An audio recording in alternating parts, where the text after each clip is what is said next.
آج کل ہر طرف اے آئی یعنی آرٹیفیشل انٹیلیجنس کا چرچا ہے، لیکن کیا یہ سب اچانک ہو گیا؟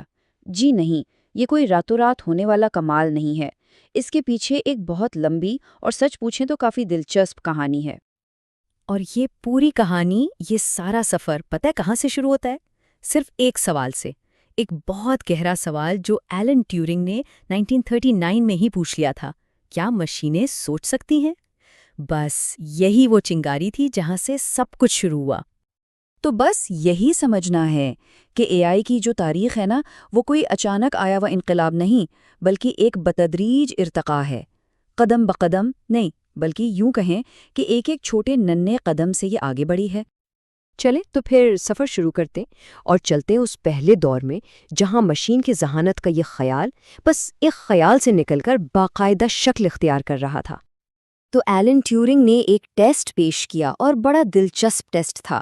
انہوں نے کہا کہ اگر کوئی مشین بات چیت کرتے ہوئے کسی انسان کو یہ دھوکہ دے دے کہ وہ بھی انسانی ہے تو سمجھے ٹیسٹ پاس۔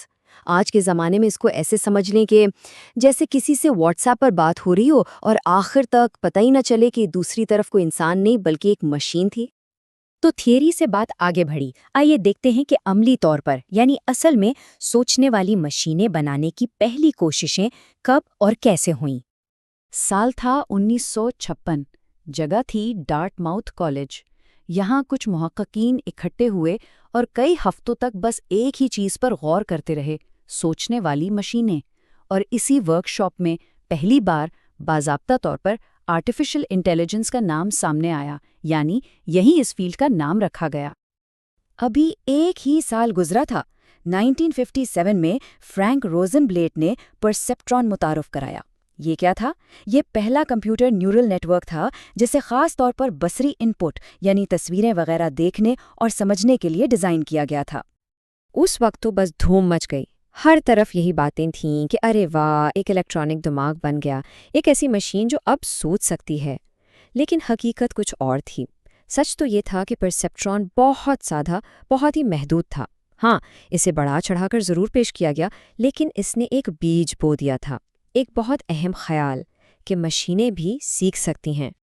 لیکن پھر کہانی میں ایک ٹھہراؤ آ گیا، ایک ایسا دور آیا جہاں ساری پیش رفت جیسے رک سی گئی ہو۔ اس دور کو اے آئی ونٹر یعنی اے آئی کا موسم سرما کہا جاتا ہے۔ ہوا یہ کہ جب کوئی خاص پیش رفت نظر نہیں آئی تو حکومتوں کا بھروسہ اٹھنے لگا۔ برطانوی حکومت نے تو اے آئی کی تحقیق کے لیے تقریباً ساری فنڈنگ ہی روک دی۔ اس سے پتہ چلتا ہے کہ وہ جو شروع کا سارا جوش و خروش تھا نا، وہ ٹھنڈا پڑ گیا تھا، اور جب اعتماد ختم ہوا تو وسائل بھی ختم ہو گئے۔ لیکن سردیوں کے بعد بہار تو آتی ہے نا۔ اب ہم کہانی کے ایک بہت ہی ڈرامیٹک مومنٹ کی طرف بڑھتے ہیں، جب اے آئی نے ایک عوامی مقابلے کی شکل میں واپسی کی۔ سال تھا 1997 اور ایک بہت بڑے، ایک تاریخی مقابلے کی بساط بچھائی جا رہی تھی۔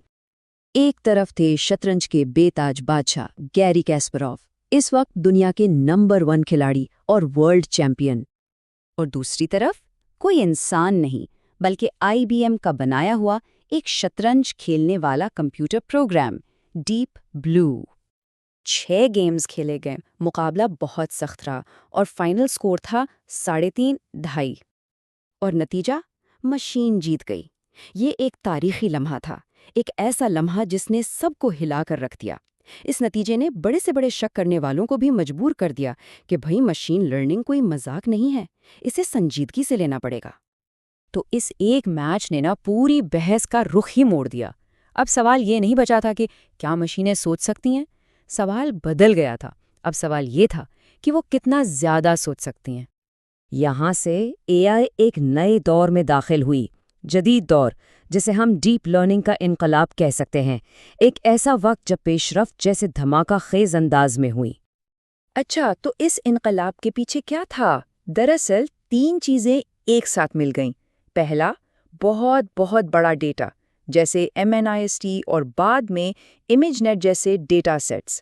دوسرا، طاقتور الگوریدمز۔ جیفری ہنٹن نے 2006 میں ڈیپ لرننگ کا لفظ استعمال کیا اور یہیں سے نئے راستے کھلے۔ اور تیسرا، تیز رفتار کمپیوٹرز، خاص طور پر GPUs کا استعمال، جس نے ساری کیلکولیشنز کو بہت تیز کر دیا۔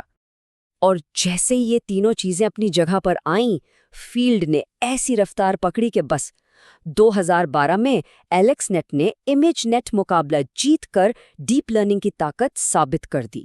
2014 میں گینز آ گئے، یعنی ایسی اے آئی جو خود سے نئی تصویریں بنا سکتی ہے۔ 2017 میں ٹرانسفارمرز آرکیٹیکچر نے زبان کو سمجھنے میں انقلاب برپا کر دیا، اور پھر 2022 میں چیٹ جی پی ٹی آیا اور اس نے تو آ کے سب کچھ ہی بدل دیا۔ اور یہ سب دیکھ کر ایک بات کتنی واضح ہو جاتی ہے کہ یہ پورا سفر جو کئی دہائیوں پر پھیلا ہے، جس میں اتنی کامیابیاں اور ناکامیاں ہیں، یہ سب شروع کہاں سے ہوا تھا؟ صرف ایک سوال سے۔ واقعی ایک سوال ہی تو ہے جو ذہن کے بند دروازے کھول دیتا ہے۔ تو ہم نے 1939 سے لے کر آج تک کا سفر تو دیکھ لیا، لیکن اب سوچنے کی بات یہ ہے کہ اے آئی کی کہانی کا اگلا باب، اس کی سمت کون سا سوال طے کرے گا؟